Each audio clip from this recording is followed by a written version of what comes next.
वालेकुम आसिफ भाई। वालेकुम अस्सलाम जी। आसिफ भाई यार 70 कितों आई है? ये बाबा जी ये भी मेड इन चाइना। चाइना छा गया, चाइना आ गया, चाइना छा गया। ਇਹਦੇ ਵਿੱਚ ਕੁਆਂਟੀਟੀ ਤੇ ਪਾਓ ਜਿੱਥੇ ਮਰਜ਼ੀ ਗੱਡੀ ਖੜੋ ਹੈ। हाँ जी।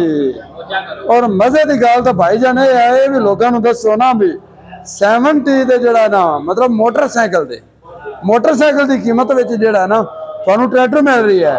ਬਿਲਕੁਲ ਤੁਹਾਡੀ ਗੱਲ ਬਿਲਕੁਲ ਸਹੀ। ਝਾਮੇ ਦੀ ਕੀਮਤ ਹੈ ਇੰਨੀ ਜਿੰਨੀ ਇਹਦੀ ਕੀਮਤ। हाँ जी। ਆਸਿਫ ਭਾਈ ਕੰਮ ਕਿੱਥੇ ਆਊਗਾ ਤੇ ਵੀ ਦੱਸ। ਇਹ ਕੰਮ ਕਰਦਾ ਜੀ ਬਾਗ ਦੇ ਵਿੱਚ।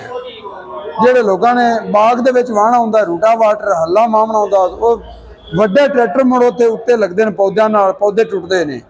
ਇਹ ਛੋਟਾ ਟਰੈਕਟਰ ਇਹਨਾਂ ਤਾਂ ਲਿਆਂਦਾ ਹੈ, ਇੱਕ ਤਾਂ ਬਾਗਵਾਨ ਵਾਸਤੇ, ਦੂਸਰਾ ਸ਼ਹਿਰ ਦੇ ਵਿੱਚ ਗਲੀਆਂ ਦੇ ਵਿੱਚ ਇੱਟਾਂ ਰੇਤਾ ਲਿਜਾਣ ਵਾਸਤੇ। ਜਿਹੜੇ ਲੋਕ ਰਕਸ਼ਾ ਚਲਾਈ ਫਿਰਦੇ ਆ ਉੱਥੇ ਇਹ ਜ਼ਿਆਦਾ ਕੰਮ ਦਿੰਦਾ ਹੈ, ਬਿਹਤਰੀਨ ਖਿੱਚਦਾ। ਇਹ ਮੇਰੇ ਖਿਆਲ ਨਾਲ ਕੋਈ ਜਿਹੜਾ ਨਾ ਕੋਈ 150 ਮਣ ਤਾਂ ਪੱਕਾ ਹੈ। ਹਾਂਜੀ ਹਾਂਜੀ। ਥੋੜਾ ਇੰਜਨ ਦੇ ਬਾਰੇ ਦੱਸੋ ਇਹਦੇ ਕੀ ਸੀ? ਇੰਜਨ ਇਹਦੇ ਵਿੱਚ 25 ਦਾ ਇੰਜਨ ਲੱਗਾ ਹੋਇਆ ਹੈ, ਪੀਟਰ ਇੰਜਨ। ਹਾਂਜੀ ਪੀਟਰ ਇੰਜਨ ਹੀ ਹੁਣ ਤਕਰੀਬਨ 3.5 ਲੱਖ ਦਾ ਮਿਲ ਰਿਹਾ ਜੀ। ਇਹ ਤਾਂ ਫਿਰ ਵੀ ਟਰੈਕਟਰ ਹੈਗਾ। ਉਸ ਤੋਂ ਬਾਅਦ ਹਾਈ ਲੋ ਇਹਦੇ ਵਿੱਚ ਸਪੀਡ ਮਿਲ ਜਾਂਦੀ ਹੈ ਆਪਣੇ ਲੋਕਲ ਟਰੈਕਟਰਾਂ ਤਰ੍ਹਾਂ।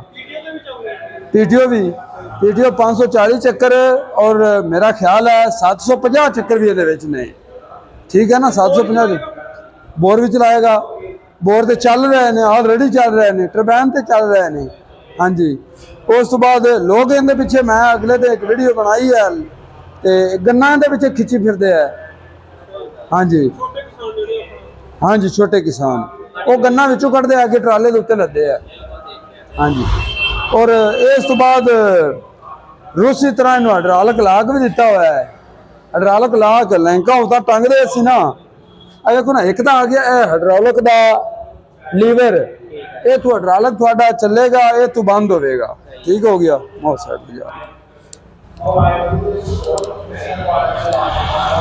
तो आ गया हाइड्रोलिक का लीवर, ये तो हाइड्रोलिक बंद होगा, ये तो ऑन होगा।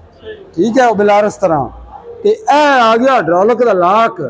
ਇਹ ਤੋਂ ਅਗਰ ਇਹਨੂੰ ਤੁਸੀਂ ਫੁੱਲ ਐ ਕੱਸ ਦਿੱਤਾ ਤੇ ਲੈਂਕਾਂ ਉਦਾਂ ਹੀ ਟੰਗੀਆਂ ਰਹਿ ਜਾਸਨ ਸਾਰੀ ਉਮਰ ਵਾਸਤੇ, ਭਾਵੇਂ ਇਹਨੂੰ ਖਵਾ ਦਿਓ ਤੇ ਇਹਨੂੰ ਖੋਲ ਦੇਸੋ ਤੇ ਫਿਰ ਹਾਈਡ੍ਰੋਲਿਕ ਵਰਕਿੰਗ ਵਿੱਚ ਆ ਜਾਵੇਗਾ।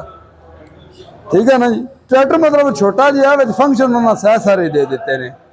ਉਸ ਤੋਂ ਬਾਅਦ ਲੈਂਕਾਂ ਵੇਖ ਲਓ, ਇੱਚ ਵੀ ਨਾਲ ਹੀ ਮਿਲਦੀ ਹੈ। ਪਿਛਲੇ ਟਾਇਰਾਂ ਦੇ ਨਾਲ ਵੇਟ ਵੀ ਲੱਗੇ ਹੋਏ ਨੇ।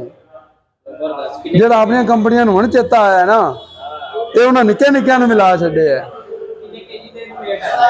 ਇਹ ਉੱਤੇ ਵਜ਼ਨ ਤਾਂ ਕੋਈ ਨਹੀਂ ਲਿਖਾ ਹੋਇਆ, ਤਕਰੀਬਨ 30 ਕਿਲੋ ਦਾ weight ਹੈ ਜੀ।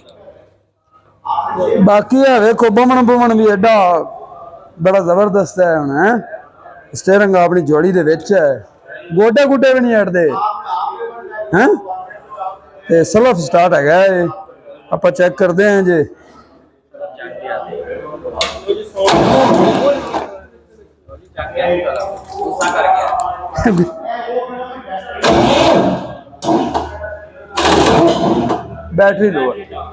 बैटरी लो है नहीं तो स्टार्ट हो जाना सी। इंडिकेटर भी है ने। हाँ जी हाँ जी।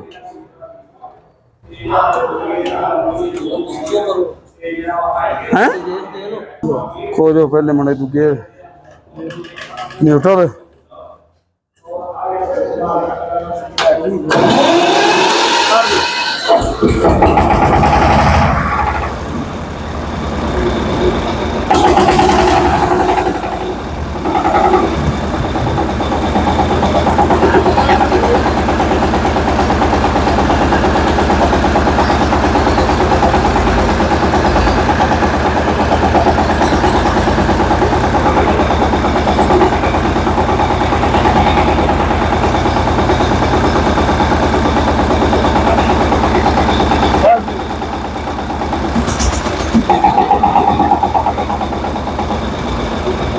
अच्छा।